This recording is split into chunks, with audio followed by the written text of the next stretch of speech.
श्री कृष्णा श्री कृष्णा श्री कृष्णा। गुरुर्ब्रह्मा गुरुर्विष्णुः गुरुर्देवो महेश्वरः गुरु साक्षात् परब्रह्म तस्मै श्री गुरवे नमः। तस्मै श्री गुरवे नमः। हमारे व्यक्तित्व का वर्णन अपने हाथ की 5 उंगलियों से बढ़िया होता है। जो हमारी छोटी उंगली है वो है हमारा देह, जिसको शास्त्रीय भाषा में अन्नमय कोश कहते हैं। अन्नमय कोश माने अन्न का विकार। अन्न हमारे माँ बाप ने खाया, उसका बीज बना, बीज इकट्ठे हुए, देह पैदा हुआ। उसके बाद दूसरा है प्राणमय कोश। बाहर की हवा जब अंदर जाती है तो प्राण बन जाती है। हवा तो एक ही है। ये हवा जब जिंदे आदमी में जाती है तो प्राण बन जाती है और मुर्दे में जाती ही नहीं। ये जो तीसरी उंगली है ये है हमारा मनोमय कोश, जिसमें हमारे ज्ञानेंद्रिय और हमारे संकल्प विकल्प, ये करे ना करे, कैसा है क्या है, प्रश्न उत्तर, ये चक्कर है। ये तीनों मिलकर के हमारा बहिर्मुखी व्यक्तित्व बनता है। हमारा माने किसका? हमारा माने ये उंगली, मैं। ये जो मैं है, ये मैं जब इन तीनों के साथ तादात्म्य करता है तो संसार प्रारंभ हो गया। और इसी मैं ने जब तीनों के साथ तादात्म्य छोड़ दिया और अपने आनंदमय कोश में चला गया तो ये नींद का अनुभव करता है। और यदि आनंदमय कोश को बायपास करके शुद्ध आनंद में पहुंच जाए तो सब कुछ समाप्त, जीवन सफल हो गया। इसके लिए ही सब कुछ साधना है। तो कल हमने स्थूल देह को, अन्नमय कोश को लेकर के उससे छुटकारा पाने का प्रयत्न किया। तो साधना क्या है? हमारा देह के साथ, प्राण के साथ और मन के साथ जो तादात्म्य है उसको तोड़ना है। क्योंकि हमारा सबका अनुभव है, जहां हमने देह के साथ तादात्म्य किया वहां ये जागृत अवस्था शुरू हो गई। प्राण के साथ तादात्म्य किया, भूख प्यास शुरू हो गई। मन के साथ तादात्म्य किया, सुखी दुखी व्यक्तित्व शुरू हो गया। तो ये मैं इन तीनों से जब हट जाता है तो सब समस्या समाप्त हो जाती है। और इससे हटने के लिए हम ध्यानाभ्यास करते हैं। अब हटना माने क्या, इसके बारे में हम आपको कल बताए थे कि जब हम एक आसन में स्थिर बैठते हैं, किसी प्रकार की हलचल नहीं, स्थिर हो गया, नीचे से ऊपर में निश्चल हो गया, चलायमान नहीं है। और तीसरा, पूरा रिलैक्स हो गया। ये होने के कारण हमारे मन का देह के साथ तादात्म्य टूट जाता है। ये कैसे? देखो, हम सभी एक कंप्लेन करने में बड़े एक्सपर्ट है और वो ये है कि हमारे मन में बड़े विचार आते हैं, बड़ी चिंता होती है, बड़े विक्षेप आते हैं। ऐसा करने से, कहने से कुछ नहीं होगा, उसके ऊपर कार्य करो कुछ। क्यों आते हैं ऐसे विचार? तो आपको पता चलेगा कि जब आपका मन देह के साथ तादात्म्य करता है तो दुनिया के विचार आने बंद नहीं होंगे। सीधा हिसाब है। तो मन से विचारों के तूफान को मिटाना है तो देह के साथ तादात्म्य टूटना आवश्यक है। और इसलिए जब हम देह को शिथिल कर देते हैं, एकदम रिलैक्स कर देते हैं, तो असल में मालूम है क्या होता है? देह रिलैक्स नहीं होता, रिलैक्स होता है माइंड, मन। जैसे ये घड़ी समझो हमारे हाथ में है। अब ये घड़ी को हमने पकड़ के रखा है, इसको छोड़ेंगे नहीं। इसको पकड़ के रखने के बाद या इससे भी बढ़िया ये बोतल ठीक रहेगी। बोतल हमारे हाथ में, इसको हम छोड़ेंगे नहीं। कोई ले गया तो अच्छी बात। और इसी हाथ से, क्योंकि दूसरा हाथ बिजी है, हाथ में थैले है, सामान है, इसी हाथ से पेन लेकर के कोई फॉर्म भरना है, इसको छोड़ना तो नहीं है। तो यदि हम इस बोतल को न छोड़ के उसी में पेन फंसा करके लिखने का प्रयत्न करें तो ये बोतल पर जो हमारी पकड़ है उसका प्रभाव हमारे लिखान पर आएगा ना। हमारा जो ओरिजिनल हैंडराइटिंग है वो थोड़ी आएगा। ये बात समझ में आ गई। इसी प्रकार से जब तक हमारे मन ने देह के साथ तादात्म्य करके रखा है तो मन के विचार देह को लेकर ही आएंगे। देह के तादात्म्य का प्रभाव मन के विचारों पर होगा। देखो, और ये बात हम ना जानते हैं, ना जानना चाहते हैं, और इसीलिए यही परेशानी करते रहेंगे। पता नहीं हमारा हैंडराइटिंग क्यों नहीं अच्छा आता, लोगों का इतना अच्छा आता है, हमारा क्यों नहीं आता। अरे बोतल छोड़, सीधी बात है। इसी प्रकार से यदि हमको अपने मन के परेशानी से ऊपर उठना है तो मन के परेशानी का कारण क्या है? मन देह के साथ बिजी है और दूसरा कोई कारण नहीं। इसलिए जब हम देह रिलैक्स करते हैं तो क्या होता है, ऐसे समझो। एक बार हमने एक डॉक्टर से प्रश्न पूछा था, उसने उत्तर नहीं दिया, फिर हमने उसको बताया। आदमी जब जिंदा होता है, एक कागज वाले तो कागज लेके बाहर चला जा, अब मत लिख, बड़े कागजी कर रहा, भाग बाहर, नहीं तो बैठ जगह में। कागज लिख करके मेडिटेशन नहीं होता। तो यदि हम अपने मन को देह से अलग नहीं करेंगे तो ये जो मन है देह के बारे में ही विचार करता रहेगा। तो उसको अलग करना है और उसके लिए हमको समझना है कि उसको अलग करना माने क्या।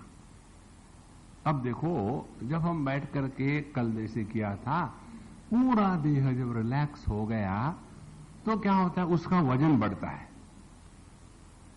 तो हमने डॉक्टर को पूछा था, डॉक्टर साहब आदमी का मरने के बाद वजन बढ़ता है, आपको मालूम है क्या? बोले नहीं मालूम। बोले आपको मरने की जरूरत नहीं, लोग मरेंगे आपके लिए। आपने देखा होगा बच्चे जब सोते हैं तो वजन बढ़ता है उनका। खेलता हुआ बच्चा गोद में लो तो इतना भारी नहीं होता, वही बच्चा सो जाए तो भारी हो जाता है। कारण मालूम है क्या है?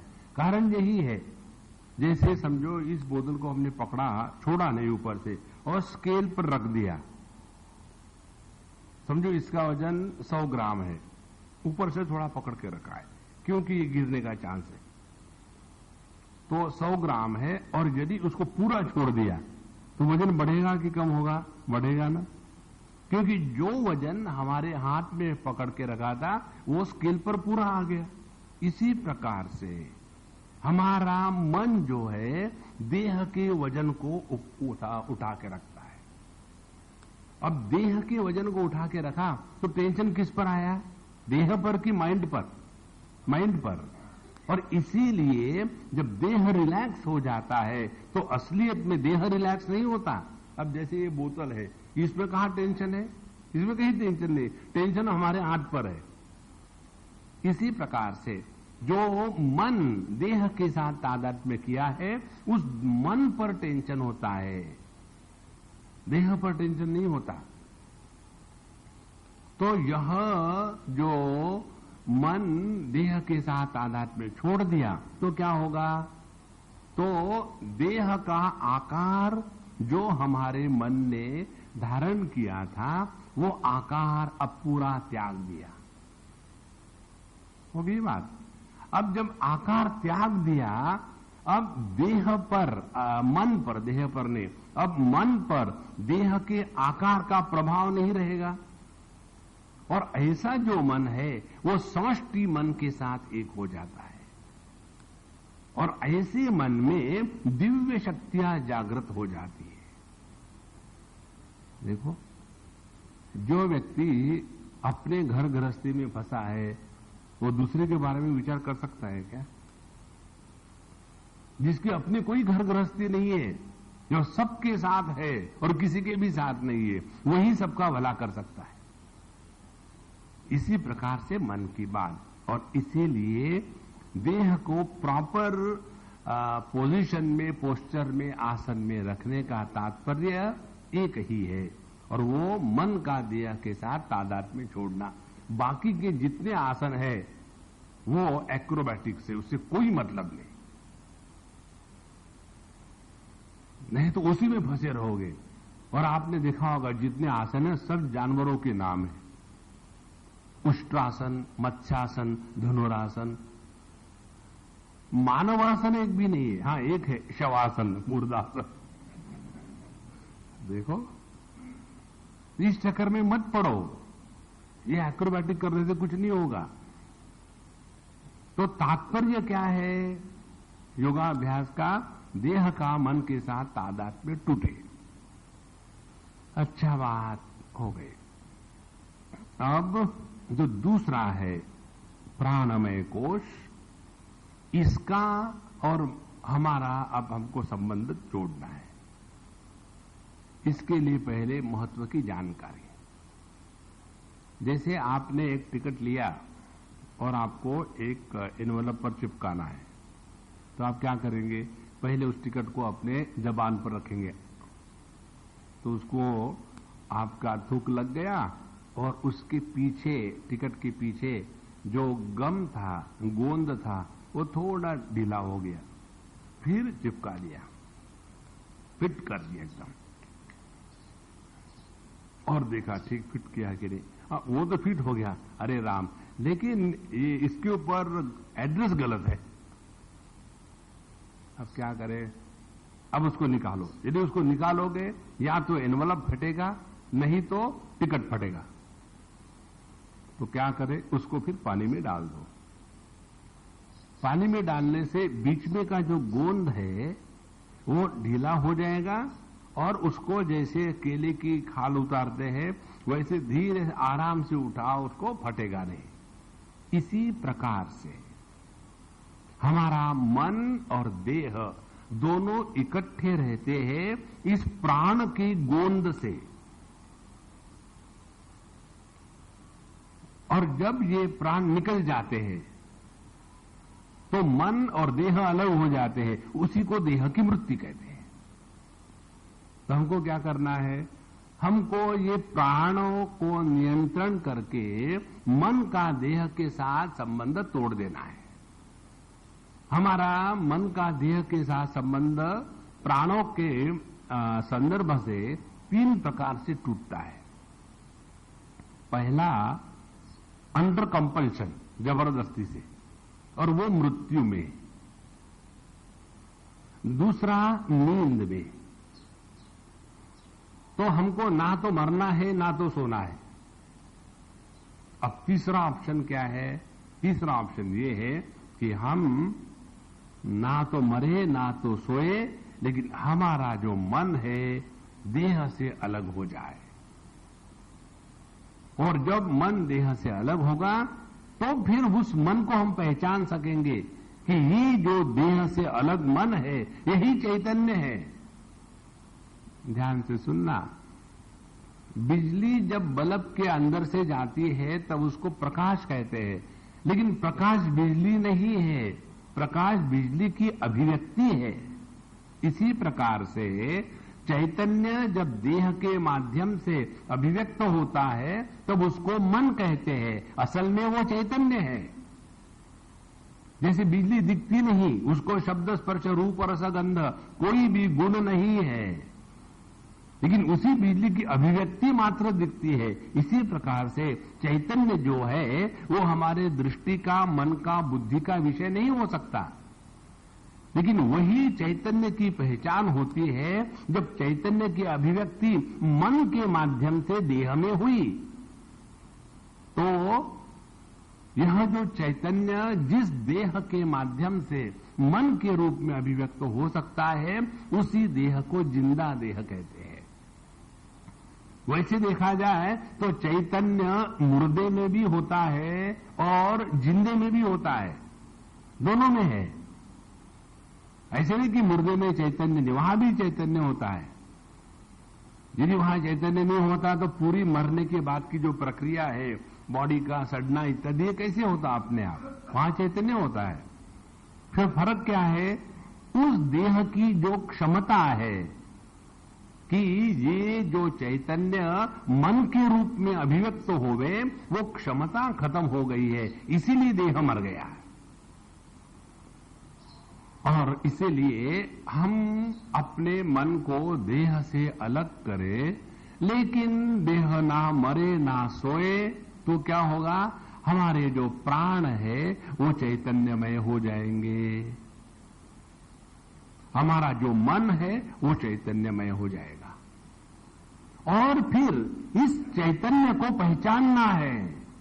एक बार केवल आपको इसको पहचानना है। देखो, आप लोग तैरना जानते हो या साइकिल चलाना जानते हो, एक बार आपको सीखना होता है तैरना, फिर आदमी कभी भूलता नहीं। उसी प्रकार से साइकिल पे बैठना एक ही बार सीखना होता है। एक बार सीख लिए और फिर आपने 25 साल साइकिल मत चलाओ और फिर आपको साइकिल पे बिठाए तो आपका बैलेंस जाता नहीं, अपने आप आ जाता है। इसी प्रकार से अपने चैतन्य को एक ही बार पहचानना है। अब देखो, जो चैतन्यमय हो गया है उसको क्या फर्क पड़ता है? देह कैसा है, क्या फर्क पड़ता है? देह का जैसा प्रारब्ध होगा वैसा होगा, नहीं तो पूरी जिंदगी इसी में लगाई। Yoga for health, yoga for diabetes, yoga for asthma, इस चक्कर में अपने आप को बर्बाद मत करना। ऑन द कॉन्ट्री इसी में फंस जाएंगे। अपने स्वरूप को पहचानना है। क्या करोगे लंबी उम्र पा करके? स्वयं परेशान, दूसरे को परेशान। इसी जन्म में प्रभु को पहचान लेना है, यही जीवन का लक्ष्य है और इसके लिए इसमें लग जाओ। अब ये बात पक्की हो गई। अब अगली बात, हमारा जो चैतन्य है, या ऐसे कहे हम जो चैतन्य है, ये चैतन्य परमात्मा की प्रथम अभिव्यक्ति है। और यह चैतन्य जब देह के माध्यम से अभिव्यक्त होता है तब उसको मन कहते हैं। मन के कारण देह में जान आ जाती है।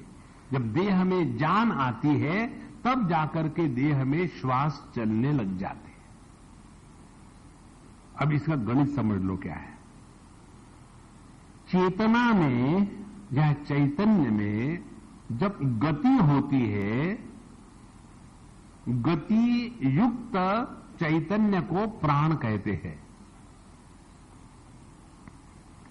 कार और कार में गति, दो बातें हो गई ना। कार तो एक जगह में रुकी है और चल रही है। यहां तो ऐसे समझो, नदी और नदी के पानी का बहाव, गति। इसी प्रकार से चैतन्य और उसकी गति, तो गति युक्त चैतन्य को प्राण कहते हैं।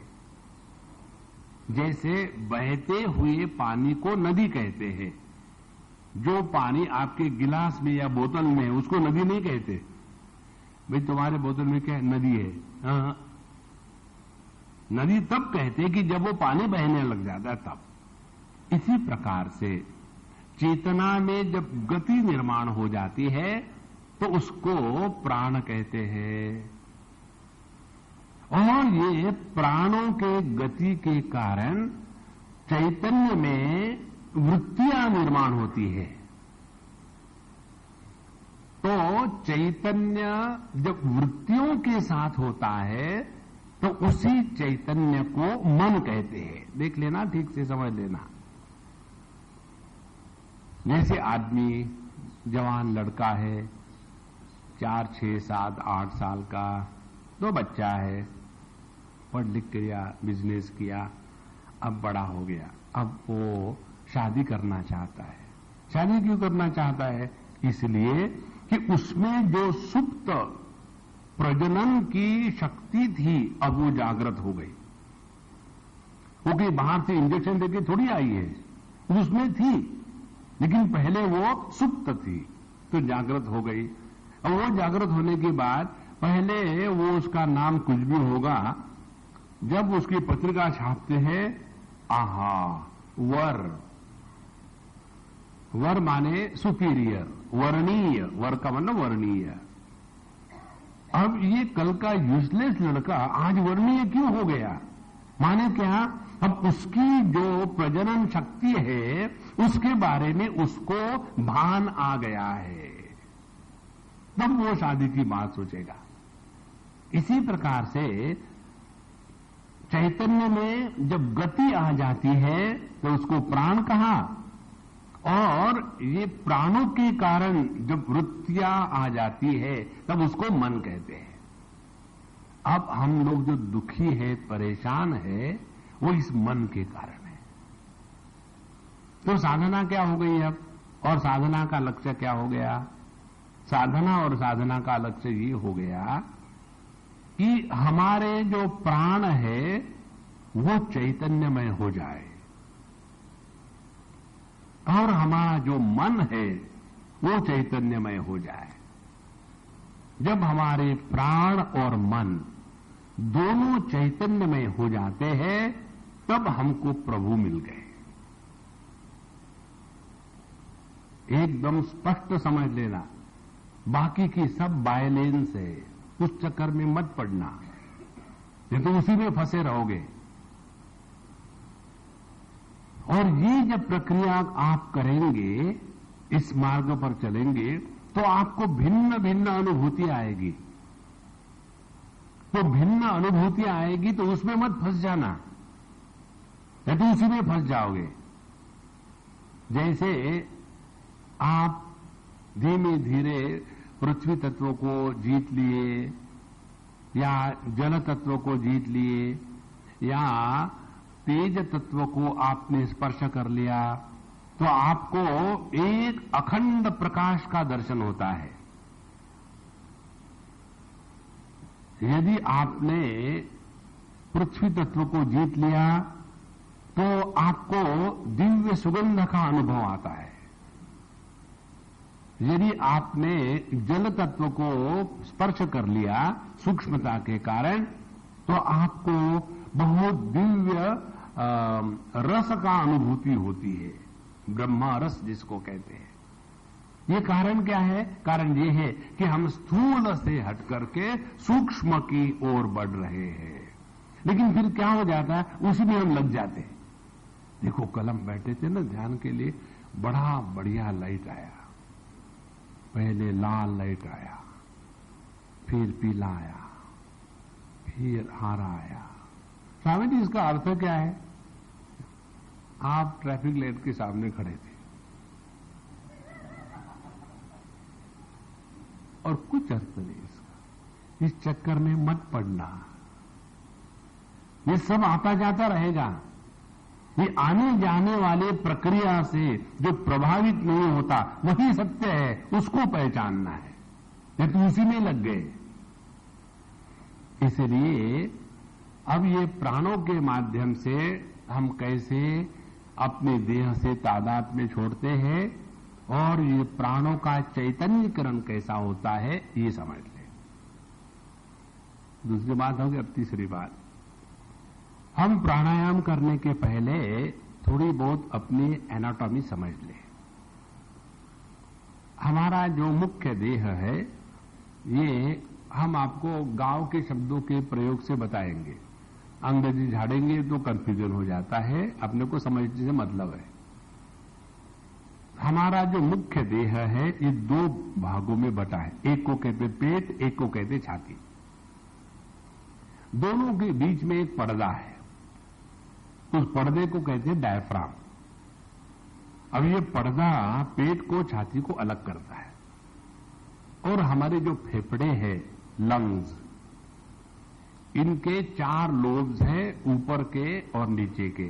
तो जो नीचे के लोब्स है, थैलिया है, उसको हम पेट कहेंगे समझने के लिए, और ऊपर की जो है उसको हम छाती कहेंगे समझने के लिए। क्योंकि जब हम हवा लेते हैं तो पेट में नहीं जाती, जाती है छाती में ही, लेकिन फूलता है पेट, इसीलिए समझने के लिए आसान है। तो जब हम नॉर्मली सांस लेते हैं उस समय ध्यान से सांस नहीं लेते। उसके कारण हमने देह में जितने जहरीले वायु इकट्ठे हो जाते हैं उनको निकालने की प्रक्रिया हमारे जीवन में नहीं होती। देखो, जो भी हम अन्न खाते हैं ना, उसके 2 भाग बनते हैं। एक भाग हमारे देह का पोषण करता है और दूसरा भाग उसको देह त्याग देता है मैल के रूप में। तो ये जो मैल के रूप में त्यागना है अन्न का, ये 3 प्रकार से होता है। एक सॉलिड जो टट्टी के द्वारा निकल जाता है, दूसरा है लिक्विड जो पेशाब इत्यादि के द्वारा निकल जाता है, और तीसरा है वायु युक्त, उसको निकलने के लिए कोई विशेष प्रयत्न हमसे नहीं होते। और फिर ये जितने जहरीले वायु है ये पूरे बदन में फैल जाते हैं, और फैल जाने के कारण जहां जहां जगह मिलेगी वहां वो एक्यूमुलेट होने लग जाते हैं। जिनको जिनको रूमेटिज्म है और जो कमर के दर्द है, इसका कारण ये जहरीली वायु होती है। अब वो वायु वहां कई दिनों तक, महीनों तक, सालों तक इकट्ठी रहती है। इसके कारण वहां का जो तेल पानी है उस पर प्रभाव होता है, वहां की जो नरम हड्डी है उस पर प्रभाव होता है, और धीरे धीरे उसको दीमक के जैसे खाना शुरू हो गया और फिर दर्द होना शुरू हो जाता है। अब जैसे देखो, हम जब अपनी उंगली को तोड़ते हैं, तोड़ते हैं माने क्या हुआ? क्या उंगली टूटी क्या? नहीं। तो उस गैप में ये हड्डी और ये हड्डी, इन दोनों के बीच में जो गैप है वहां ये हवा इकट्ठी हो गई थी, जहरीली वायु, और इसको ऐसा करो तो फट से वो हवा निकल जाती है वहां से, इसीलिए आवाज आती है कट से। तो ये जितनी भी जगह में, हड्डियों के बीच में, जॉइंट में जो जगह है, वहां ये वायु इकट्ठी होकर के सब परेशान करना शुरू कर देती है। और फिर इसका दूसरा प्रभाव है कि व्यक्ति को क्रोध बहुत आता है। देखो, आपको समझ लो ना ठीक से उदाहरण को, आपको बहुत जोर से प्रेशर आ गया हो, या पेशाब का या टॉयलेट का जबरदस्त प्रेशर आ गया हो, और आपको कहीं जाने का मौका नहीं मिल रहा, और उस समय आपको आकर के उसको पूछे कि बाबूजी यहां से पिपरिया से हो जाएगा, कैसे क्या से, मैं क्या इंक्वायरी ऑफिस हूं? अब उसको बेचारे को क्या मालूम कि आपको प्रेशर हो गया है। देखो, यदि ये स्थूल वस्तु का प्रेशर हमको इतना परेशान करता है, तो यह मन के ऊपर में जहरीली वायुओं का प्रेशर इतना होता है कि व्यक्ति चिड़चिड़ा हो जाता है, बिना कारण के गुस्से कर रहे। कारण यही है। इसीलिए इस प्राणायाम के द्वारा हम जब इस अपने को अंदर से साफ करेंगे, इसको टेक्निकल शब्द है नाड़ी का शोधन करना, तब ये नाड़ियों का जब शोधन होता है तब जाकर के ये जो वायुओं का प्रकोप हमारे जीवन में है वो शांत हो जाएगा। और फिर दूसरी बात, जब हमारे यह प्राण धीरे धीरे धीरे चल के अंदर से एकदम पूरा साफ हो गए, तो उसके बाद जब ये शांत अपने आप शांत हो जाएंगे। और इसमें अंदर कुंभक बाहर कुंभक मत करना। प्राणायाम के अनेक प्रकार हैं, हम जो बता रहे हमने करने के बाद आपको बताते, इसमें हमको प्राप्त कुछ नहीं करना, सब होने दो। तो जब हमारा केवल कुंभक सिद्ध हो जाता है तो केवल कुंभक में हमारा प्राण चैतन्यमय हो जाता है और केवल कुंभक के कारण हमारे मन की वृत्तियां शांत हो जाती है। योगः चित्तवृत्ति निरोधः पतंजलि महर्षि कहते हैं। तो उस समय हमारा मन चैतन्यमय हो गया। जब प्राण और मन, क्रिया शक्ति और ज्ञान शक्ति दोनों चैतन्यमय हो जाती है, तब हम प्रभु के साथ एक हो गए। वहां मैं नहीं बचता। इस मैं से हमको मुक्त होना है। कल भी हमने बताए थे, मैं को मुक्त नहीं करना है, मैं से मुक्त होना है। और यह प्रक्रिया है। अब इसके लिए अब प्राणायाम कैसे करना? प्राणायाम नॉर्मली दिन में आप 2-3 बार कर सकते हो, जिसके द्वारा नाड़ी का शोधन होगा। और ये जो प्राणायाम हम करें, खाली पेट करना ठीक है, क्योंकि जब हवा इत्यादि भरेंगे का पेट भरा होगा तो फिर कठिन होगा। यहां तो खाना खोना खाने के बाद 2-3 घंटे के बाद करो, तब तक के सब नीचे उतर जाता है, then you can do it. और इसकी करने की प्रक्रिया, साधारण व्यक्ति 1 मिनट में 15 बार, 14 बार, 16 बार सांस लेता है। और जितनी ये आप देखो जगत में जितनी सांस की गति तेज होगी उतनी आयु कम होगी, जितनी सांस की गति धीमी होगी उतनी आयु लंबी होगी।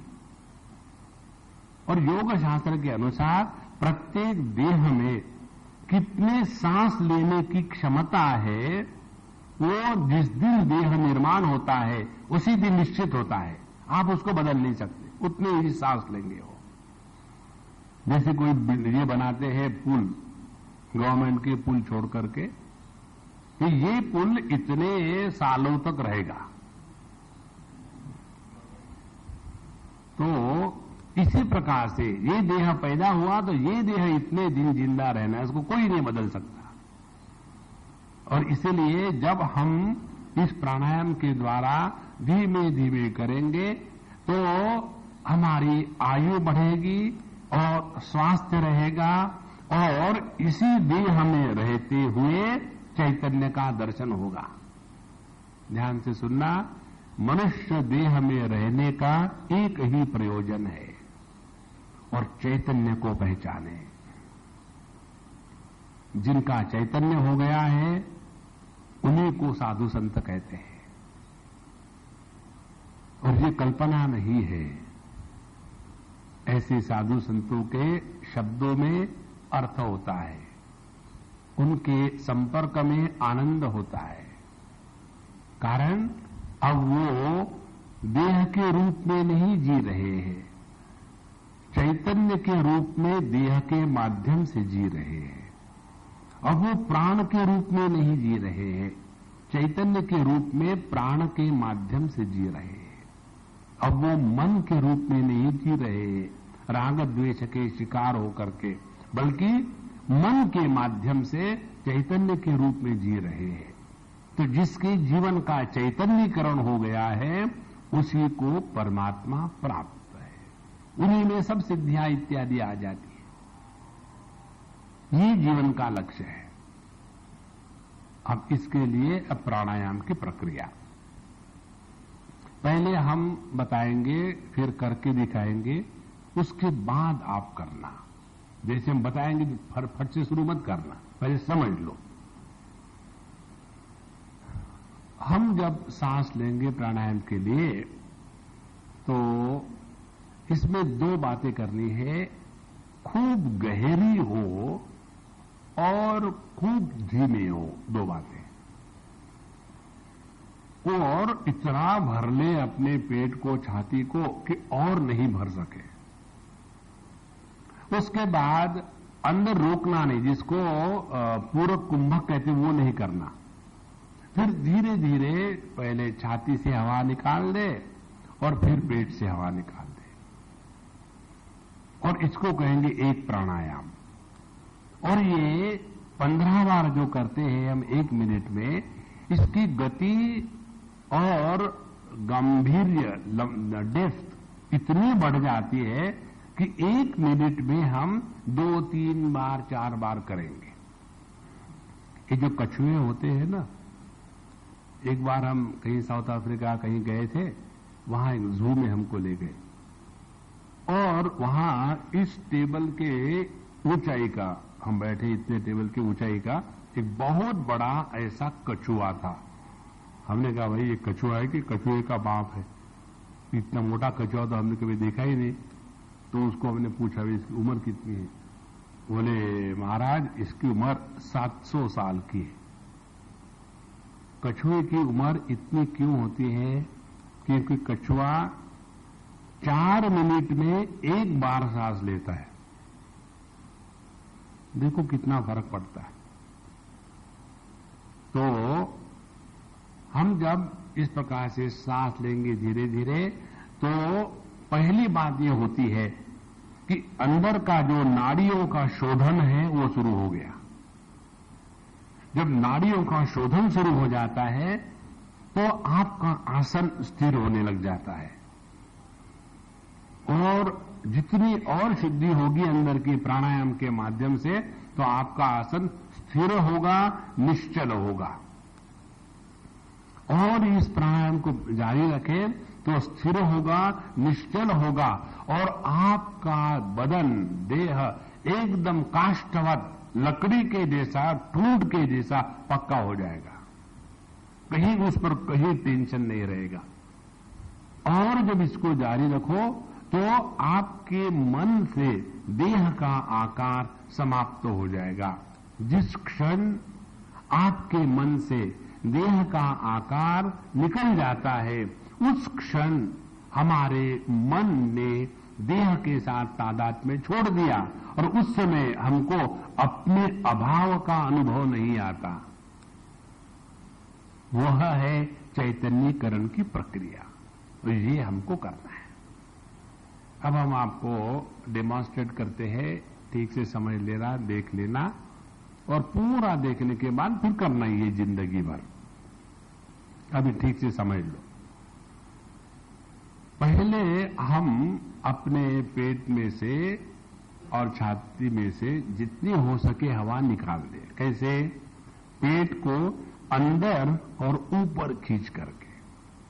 अंदर ऊपर खींचो तो लंग्स पर प्रेशर आता है और ये सब हवा निकल जाती। उसके बाद धीरे धीरे धीरे धीरे पहले पेट को पूरा भर लिया, और उसके पश्चात फिर छाती को पूरा भर लिया, और छाती और पेट और छाती पूरी जब भर गई और नहीं ले सकते हवा, उसके बाद धीरे धीरे पहले छाती को कोलैप्स करके ये पूरी छाती की हवा निकाल दी, और फिर पेट को अंदर और ऊपर खींच लिया, और ये धीमे करना है। दूसरी बात, जितना समय हवा को अंदर लेने में लगता है उतना ही समय बाहर फेंकने को लगे, इसके ऊपर ध्यान रखना। गणित मत करना। गणित करोगे तो मन तैयार होगा, मन तैयार होगा तो फिर बंधन में आओगे। इसीलिए धीरे धीरे आ जाता है। तीसरी महत्व की बात, पहली बार करने से कुछ नहीं होगा, गलतियां ही गलतियां होगी, लेकिन हिम्मत छोड़ो मत, धीमे धीमे हो जाता है। हमको कितनी हिम्मत चाहिए ये कार्य करने के लिए। जैसे छोटा बच्चा, चलना तो आता नहीं, जब चलना शुरू करता है एक क्षण खड़ा होगा, नीचे गिर जाएगा, लेकिन छोड़ता नहीं हिम्मत, अपनी नई टेक्निक ढूंढ के निकालता है। ये दीवार को पकड़ेगा, फर्नीचर को पकड़ेगा, मां की साड़ी को पकड़ेगा, फिर उसको अच्छा ऐसा टेक्निक है खड़ा होने का, और फिर धीरे धीरे वो सीख करके एक बार चालू हो गया फिर रुकता नहीं। इसी प्रकार से धीरज रखो और अपने आप ढूंढ लो किस प्रकार से ये सहज है, कठिन नहीं है। यदि बच्चे ने सोचा देखो मैं तो गिरता हूं, मैं नहीं सीखूंगा, तो जिंदगी भर वो नहीं सीख पाएगा। तो आपको इसमें मन लगा करके सब कुछ करना है। अच्छा महाराज, अब ठीक से देख लेना, जो प्रारंभिक तैयारी होगी वो वही होगी कल जो बताई थी। सीधा से बैठना, हाथ अपने गोद में, ये जो तर्जनी और अंगूठे एक दूसरे से लगे और बाकी के फिंगर इंटरलॉक्स और अपने हाथ गोद में पड़े हैं, और मन प्रसन्न है। कोई भी कार्य जबरदस्ती से मत करना। दूसरी बात, पूरा मन लगा के करो। अच्छा ठीक है, बन वाले मेडिटेशन, हाँ, don't oblige me oh God, nobody wants you here, it is you who want, therefore you are come here. ऐसे नहीं, राम जी को बुलाया, अब बेचारे क्या सही, हमको कुछ नहीं होता, चले जाओ, हमको कोई फर्क नहीं पड़ता, हम अपने मस्ती में ज्यों के त्यों है। इसीलिए जो करना है मन से करो, आधे दिल से मत करना। और तीसरी महत्व की बात, ये करने से आपको कुछ नहीं मिलेगा। हम आपको अस्पष्ट अस्पष्ट बता रहे, इस चक्कर में मत पड़ना। स्वामी जी हमने मेडिटेशन करे तो क्या होगा? हाँ, शांति मिलेगी घर वालों को, क्योंकि आपकी परेशानी के भंडार यहां आ गए हो, घर में शांति होगी और कुछ नहीं होगा। तो मन से ये सब निकाल डालो, क्या मिलेगा क्या, अरे हर जगह बनियागिरी, कुछ तो ऐसा काम करो कि क्या मिलेगा ये प्रश्न नहीं आवे मन में, तब जाकर के आध्यात्मिक प्रगति होती है। अच्छा, और प्रसन्नता हो गई, कोई अपेक्षा नहीं, कहीं लेना नहीं, कहीं देना नहीं, और ऐसा होने के बाद अपने हृदय में अपने इष्ट देवता गुरु महाराज विराजमान है, घबराओ मत, आप अकेले नहीं हो। और इस विश्वास के साथ बैठते। अब बैठने के बाद अब हम आपको दिखाते हैं, देख लो पहले फिर कर लेना। हम ऐसा हाथ इसलिए करेंगे ताकि आपको समझ में आए, आपको करने की आवश्यकता नहीं। और जब हम ऐसा करेंगे तो थोड़ी आवाज आएगी ताकि आप समझ सको, आवाज करने की भी आवश्यकता नहीं। जब हम केवल ऐसा करेंगे तो आपको समझ में नहीं आएगा और फिर आप सो जाओगे। तो पहले हम पेट को खाली करते हैं,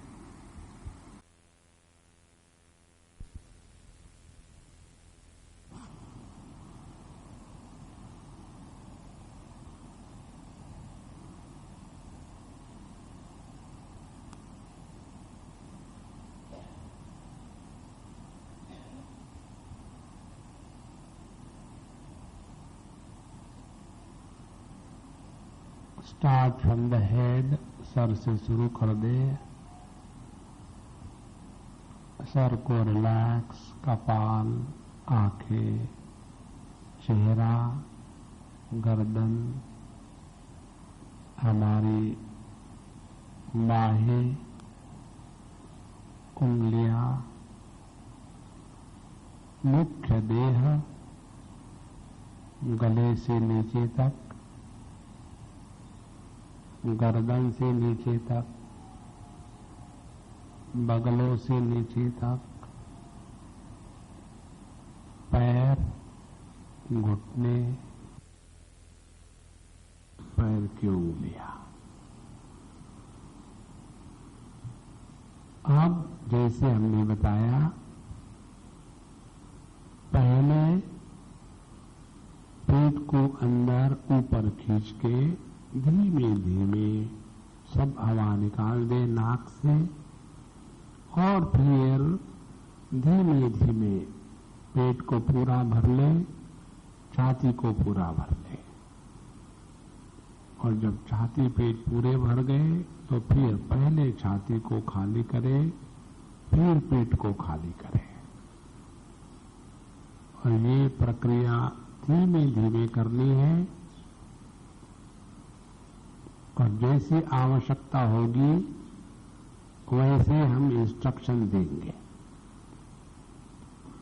अब शुरू हो जाओ। पहले पेट से हवा निकाल देना।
आप प्राणायाम जारी रखिए।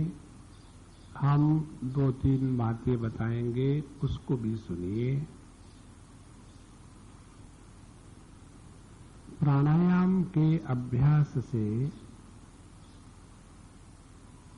व्यक्ति के धीरज बढ़ जाता है,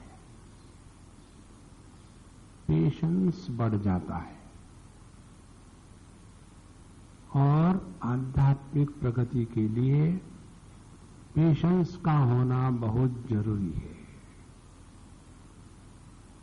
जिसको पेशेंस नहीं होता उसको गुस्सा होता है।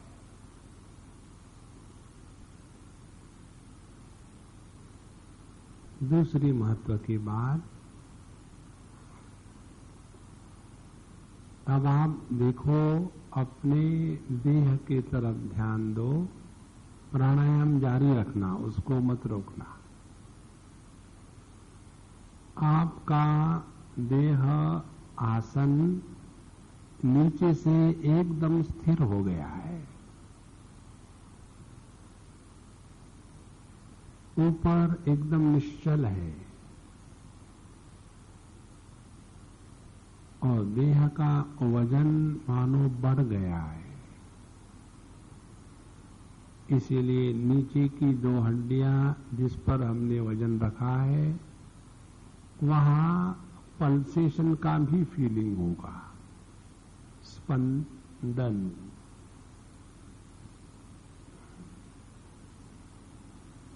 पूरा देह काष्ठवत हो गया है,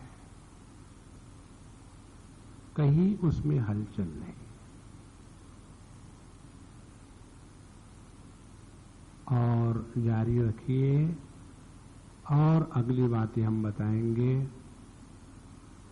इधर में सावधानी से ध्यान रखना कि जितना समय हम सांस अंदर लेने में लगाते हैं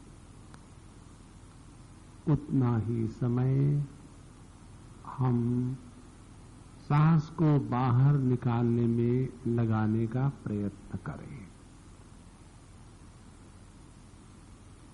और एक भी सांस हमारे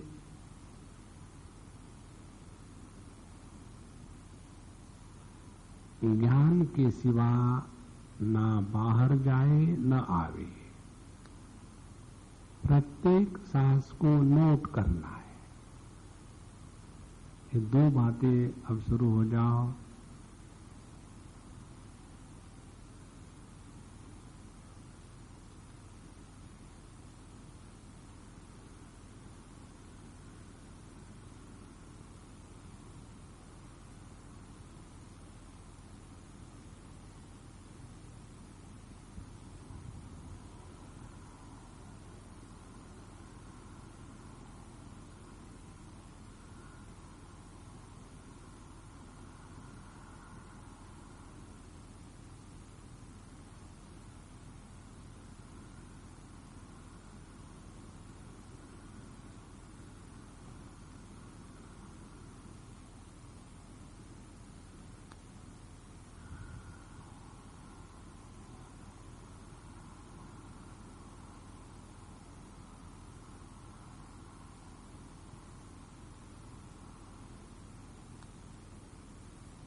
ये सांस बिना हमारे जाने आवे जावे नहीं।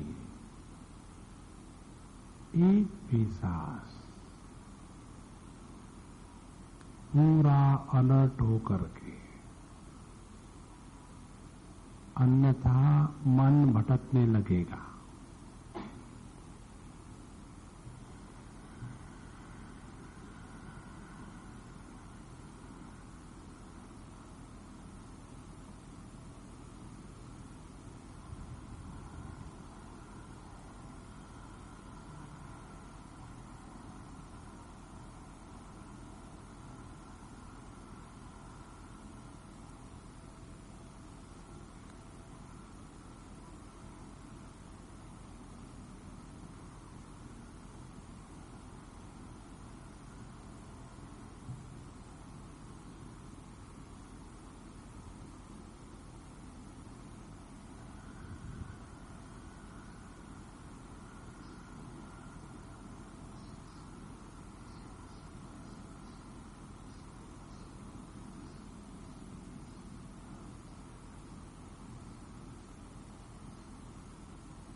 अब आप एकदम नॉर्मल सांस लीजिए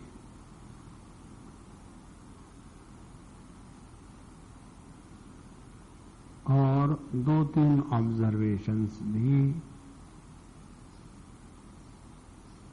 पहला ऑब्जर्वेशन देह को लेकर के। अब हमारा आसन सिद्ध हो गया है, स्थिर, निश्चल और तनाव रहित।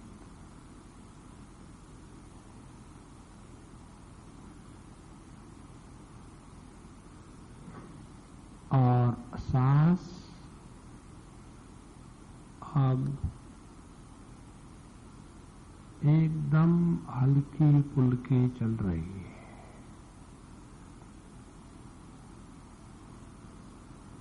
इतनी हल्की फुल्की कि मानो हवा केवल नासिका के अंदर में ही हिल रही है।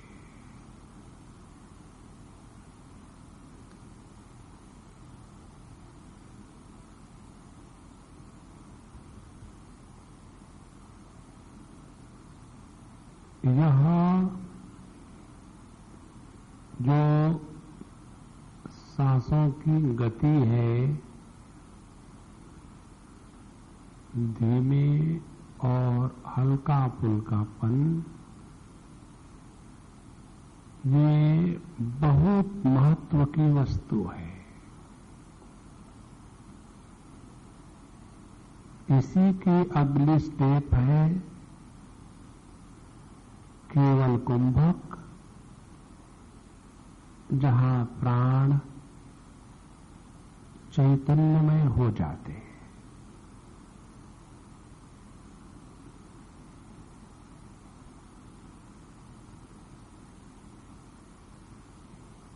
इसीलिए सांसों की इस धीमापन और हल्का फुल्कापन, इधर सावधानी से ध्यान रखें कि कहीं हमारे सांस और उनकी क्वालिटी बदल तो नहीं रही।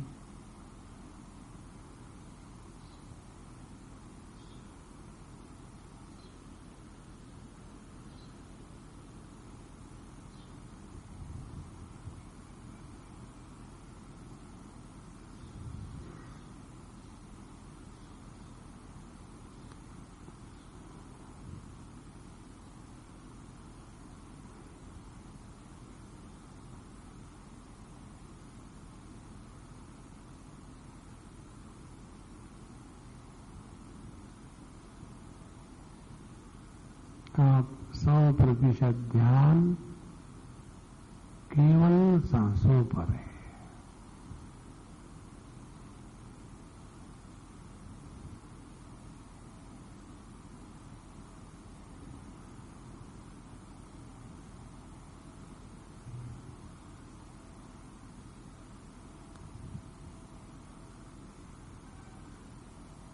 अब हम आपको अगली स्टेप बताते हैं, लेकिन इस स्टेप पर जितना लंबा समय हो सके रहने से निष्ठा दृढ़ बन जाती है। अब आप अपना ध्यान सांसों से हटाकर जो पूरा देह है उसके तरफ ले आओ तो पता चलेगा कि संपूर्ण देह विस्तारित होता है और संकुचित होता है। The whole body expands and contracts. Expands and contracts. इसको पहचानो।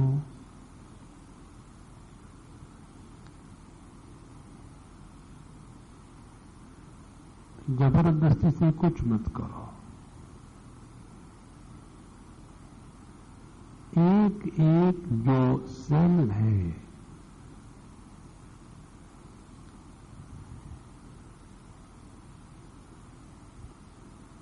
उसमें भी यह प्राणों का स्पंदन चलता है।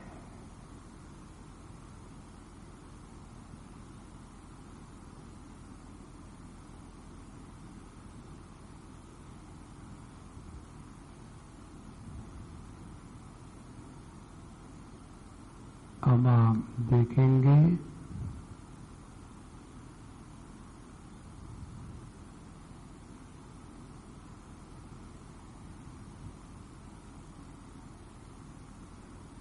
हमारे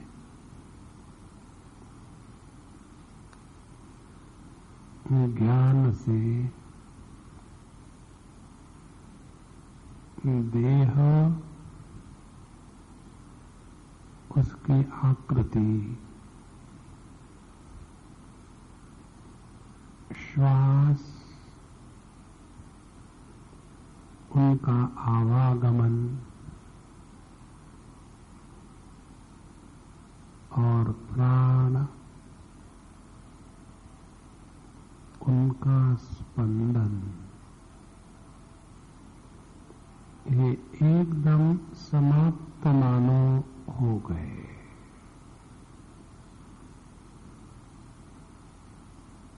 अब केवल एक ही अनुभव है अपने होने का।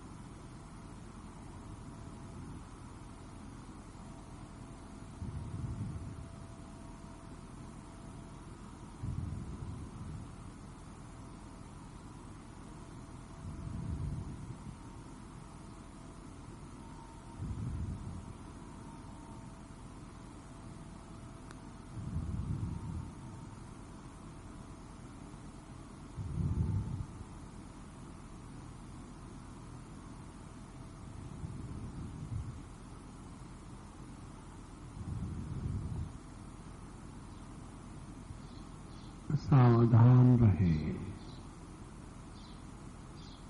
मन पुरानी आदतों के अनुसार भटकेगा। जहां आप सावधान हो गए वो शांत हो जाएगा।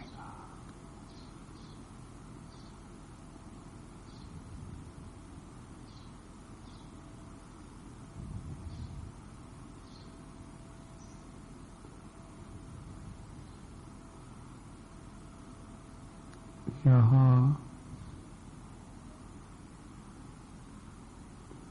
सांसों की सूक्ष्मता, चैतन्य का स्पंदन,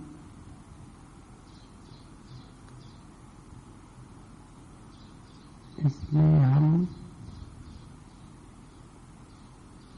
जितनी सूक्ष्मता से और पूरी तरह से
जैसे आपका अभ्यास बढ़ेगा,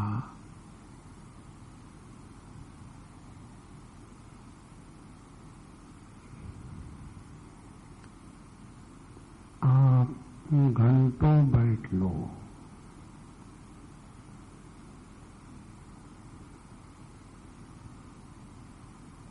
कहीं भी कुछ परेशानी नहीं।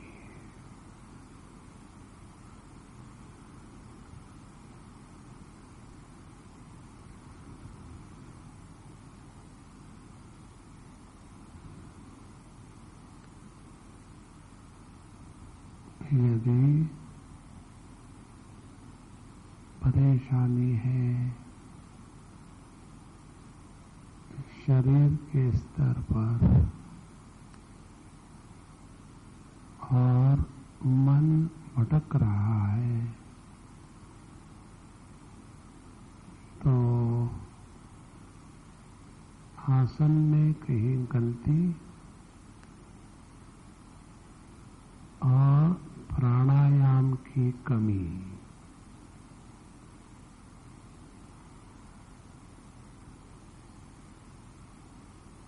और तत्व के प्रति समर्पण पूरा नहीं हुआ।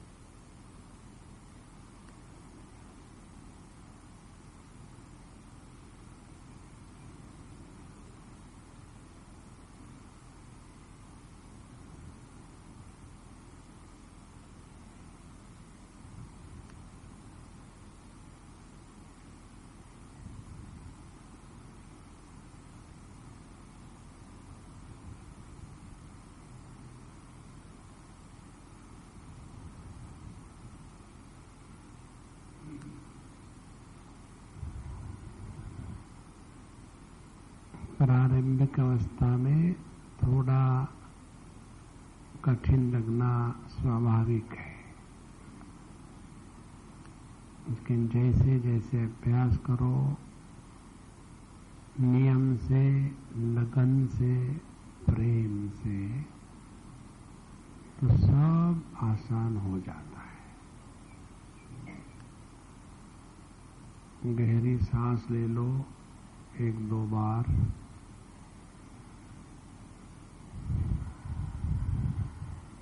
अब देखो, जैसे गहरी सांस ले ली, एकदम देह के साथ तादात्म्य हो गया। हाथों की, पैरों की उंगलियों को हिला लो, तो यह तादात्म्य अब दृढ़ हो गया। अब हमारे मन में कतई संदेह नहीं कि हम केवल देह मात्र हैं। अब फिर संसार प्रारंभ। ओम पूर्णमदः पूर्णमिदं पूर्णात् पूर्णमुदच्यते पूर्णस्य पूर्णमादाय पूर्णमेवावशिष्यते। ओम शांति शांति शांति। हरि ओम। श्री गुरुभ्यो नमः। हरि